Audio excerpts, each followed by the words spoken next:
এইবারে যেহেতু রাষ্ট্র ব্যবস্থার আমূল গণতান্ত্রিক রূপান্তরের একটা সম্ভাবনা সৃষ্টি হয়েছে, বাস্তবতা তৈরি হয়েছে, সেইটার সাথে সাথে নির্বাচন কমিশন যখন বদলাবে তখন একটা পরিবর্তন হতে পারে। আমরা অনেকগুলো আলোচনা উত্থাপন করছি, কিন্তু প্র্যাকটিক্যালি গিয়ে আমরা চাইবো যে নির্বাচন ব্যবস্থায় কোনো না কোনো ভাবে আমি যাতে ইনফ্লুয়েন্স করতে পারি এবং আমার দখলটা রাখতে পারি। তো সেই জায়গা থেকে ধরুন ব্যক্তিরাও সেই অনুযায়ী হয়ে যায়। যখন একটা পুরো আধিপত্য চলতে থাকে, সেই আধিপত্যের মধ্যে সব ব্যক্তিদেরই অবস্থা এমন দাঁড়ায় যে তুলনামূলকভাবে ভালো মানুষ, সৎ মানুষ, তাদের আসলে কিছু করার থাকে না।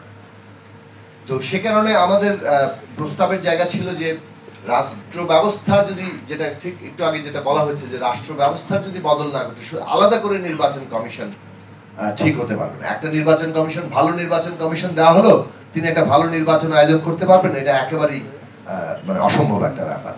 ফলে এইবারে যেহেতু রাষ্ট্র ব্যবস্থার আমূল গণতান্ত্রিক রূপান্তরের একটা সম্ভাবনা সৃষ্টি হয়েছে, বাস্তবতা তৈরি হয়েছে, সেইটার সাথে সাথে নির্বাচন কমিশন যখন বদলাবে তখন একটা পরিবর্তন হতে পারে।